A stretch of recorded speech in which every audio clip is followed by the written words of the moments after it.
Magandang tanghali, guys. Magandang tanghali sa ating lahat. Ayan, maganda ang araw ngayon kasi wala pang ulan-ulan. Sana hindi na dumating ang bagyo. Ayan. Kasi hindi pa nakabangon ang iba sa dami ng napinsala ni Christine. Kaya ngayon, sana naman tuloy-tuloy ang araw. Magkano po? 250 lang.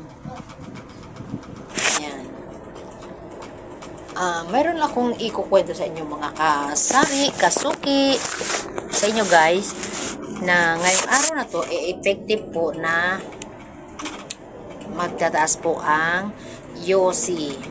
Ang Yossi po ng Winston, Camel at Mighty. Yun po ang sabi sa akin ng aming agent. Effective po for today ay magpa-price increase na po sila.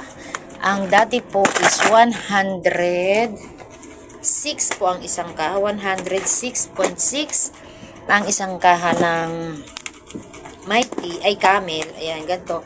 106.6 ngayon ay nasa 126 na po ang isang kaha. Ang SRP po ng pang wholesale price is 127 po. Piso lang po yung po namin. Tapos, parang ito, 145.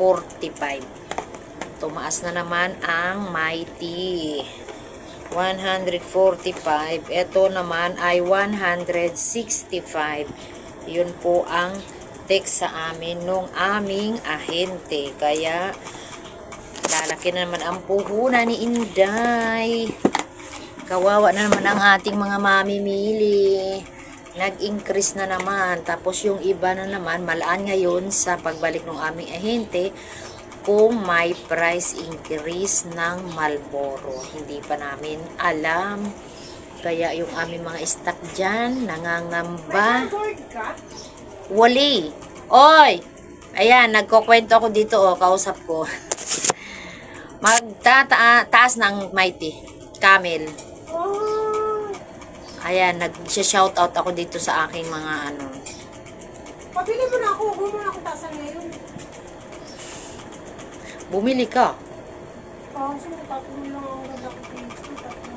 Price increase effective today. Kanina umaga pa nga yung message sa amin, ngayon ko lang nakita. Kaya, yun. Lalaki na naman ang puhunan natin sa sigarilyo. Wala na naman tayong tutubuin. Ayaw ko na mag-family, mag-ano na lang ako. Crafted? Pwede. Malaan kung ang pagbalik ng aming Marlboro ay magtataas din. Hindi ko pa alam. Pagpatuloy ni Inday ang pagyayaw-yaw. Ayan. Tapos ang dami pang nag-increase sa palengke. Katulad ng mga sangkap natin sa kusina. Sibuyas, kamatis. Ang kamatis talaga sobra. Tapos yung sili, yung luya, nakaw kamamahal, tagto 200 na ang kilo. Kalamansi na dating mababa lang ang presyo is 45, ngayon nasa 120 na ang kilo. Walang Skype. Ayan, saan na ba ako? Ang pagbabalik ng aking pagyayaw-yaw. Ayan, mga sangkap naman tayo sa kusina.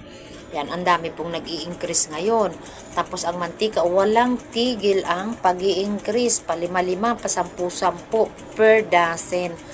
Kaya yun, nabibigatan na ang maraming tindahan kasi lumalaki ang puhunan, lumiliit ang tubo.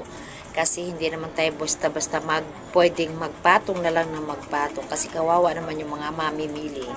Kaya yun lamang ang aking maiyaw-yaw sa ngayon, mga kasari, mga kasuki, ang pagpa-price increase ng sigarilyo at ang mga pangunahing pangailangan ng ating bahay. Ayan.